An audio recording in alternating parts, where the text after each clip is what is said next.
नमस्कार साथियों, जय हिंद। अभी 2-3 परीक्षा की तिथि को लेकर लगातार विवाद बढ़ रहा है और लगभग हजारों अभ्यर्थी जो है वो परेशान हैं कि किस परीक्षा में शामिल हो या किस परीक्षा को छोड़े। निश्चित रूप से बहुत बड़ी विडंबना है कि इस तरह की चीज़ें की जा रही है। आपको बताते चले कि जो बिहार सिविल कोर्ट क्लर्क है उसकी जो मुख्य परीक्षा है वो 18 मई को निर्धारित हुई और जिसमें लगभग 42,397 परीक्षार्थी जो है इस परीक्षा में अपियर हो रहे हैं। और वहीं दूसरे तरीके से बिहार एवं उत्पाद मद निषेध की जो अवर निबंधक निरीक्षक पद की जो वैकेंसी है उसकी भी परीक्षा जो है तिथि वो 18 मई को आयोजित होनी तय है। ये दोनों के नोटिफिकेशन से तय हुआ है कि परीक्षा जो है 18 मई को ली जाएगी। तो सारे अभ्यर्थियों के बीच में जो असमंजस की स्थिति ये है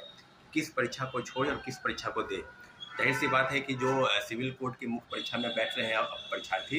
42,000 के आसपास, वो परीक्षार्थी जो है उसका लगभग अगर माना जाए तो 25% भी जो है किसी दूसरे परीक्षा में यानी जो उत्पाद एवं मद निषेध विभाग की जो परीक्षा है उस परीक्षा में अपियर होंगे। तो कम से कम अगर माना जाए तो 10,000 परीक्षार्थी ऐसे होंगे वो कहीं ना कहीं इस परीक्षा में भी बैठेंगे। तो कहीं ना कहीं बिहार के अभ्यर्थियों के साथ या जो मुख्य परीक्षा में बैठने वाले हैं या जो उत्पाद मद निषेध के परीक्षा में बैठेंगे उन दोनों परीक्षार्थियों के साथ कहीं ना कहीं भेदभाव और इस तरह का रवैया जो है अपनाया जा रहा है विभाग की तरफ से। आपको बताते चले कि बिहार सिविल कोर्ट की जो मुख्य परीक्षा है उसकी तिथि की जो अनाउंसमेंट हुई थी वो 19 अप्रैल को हुई थी कि हम जो है 42,397 पदों की जो 397 जो परीक्षार्थी हैं जो मुख्य परीक्षा में सिविल कोर्ट की बैठने जा रहे हैं उसकी परीक्षा जो है हम 18 मई को लेने जाएंगे। तमाम सेंटरों पर परीक्षा आयोजित होगी और उसके लिए जो डेट एडमिट कार्ड की डेट की अनाउंसमेंट है वो भी निकाल दी गई है कि किस किस तारीख से परीक्षा की जो डेट है एडमिट कार्ड है वो अनाउंसमेंट होगा। वही दूसरे तरीके से बात की जाए तो उत्पाद एवं मद निषेध विभाग द्वारा अवर निबंधक निरीक्षक पद की जो वैकेंसी है और जिसकी परीक्षा 18 तारीख को होनी है, तो दोनों मामलों पर कहीं ना कहीं डेट क्लैश कर रहा है।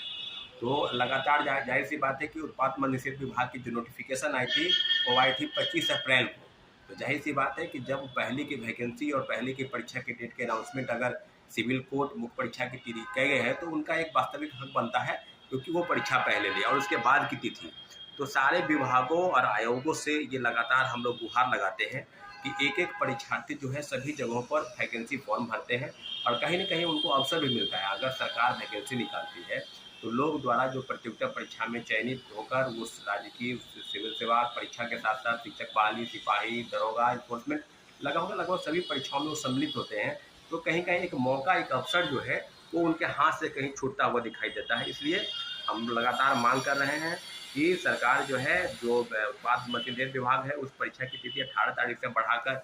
कम से कम 28 तारीख 10